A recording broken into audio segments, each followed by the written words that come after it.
श्री स्वामी समर्थ. नमस्कार विद्यार्थी मित्रांनो, मी प्राध्यापक विशाल सर. तुम्हाला 10वीच्या निकालाच्या बाबतीत सर्वात मोठी अपडेट मी तुम्हाला देत आहे.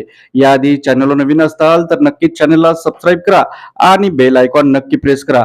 या ठिकाणी तुम्हाला सर्व सरकारी योजना, 10वी-12वी बोर्ड परीक्षा, त्याचप्रमाणे पुढील प्रवेश प्रक्रिया, सरकारी विद्यार्थी शिष्यवृत्ती याची माहिती भेटणार आहे. अधिक माहितीसाठी तुम्ही इंस्टाग्रामला देखील फॉलो करू शकता. लिंक डिस्क्रिप्शन आणि कमेंट सेक्शन मध्ये दिलेली आहे. तर बघा, 10वीचा निकाल हा कधी लागणार हा सर्वात मोठा प्रश्न आहे. विद्यार्थी पालक 12वीचा निकाल लागल्यापासून 10वीच्या निकालाची प्रतीक्षा करत आहेत आणि याच तसा शिक्षण मंत्री दीपक केसरकर यांनी एक प्रेस कॉन्फरन्स मध्ये सांगितलं होतं की 10वीचा निकाल हा 27 मेच्या आधी लागू शकतो, परंतु त्याची तारीख अधिकृत आणखी डिक्लेअर केलेली नाहीये.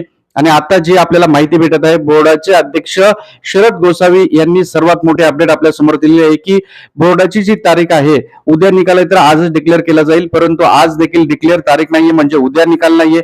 सोमवारी 27 मेला लागेल का नाही याच्याबाबत देखील अधिकृत तारीख आलेली नाहीये. काही काही आता लोकसत्तामध्ये मी एक बातमी वाचली, त्याच्यात सांगितलेलं आहे की 30 मे पर्यंत हा निकाल लागला जाऊ शकतो. त्यामुळे कुठल्याही अधिकृत तारीख आणखी डिक्लेअर झालेली नाही. जशी काही डिक्लेअर होईल मी तुमच्यापर्यंत सर्वप्रथम अपडेट्स पोहोचवेल. तर चॅनलला अवश्य सबस्क्राईब करा. व्हिडिओ कसा वाटला कमेंट करा आणि आपल्याला किती टक्के भेटतील हे नक्की कमेंट करा. परत भेटूयात एका नवीन अपडेट्सवर. ओके, ठीक आहे. थँक्यू. स्वामी समर्थ.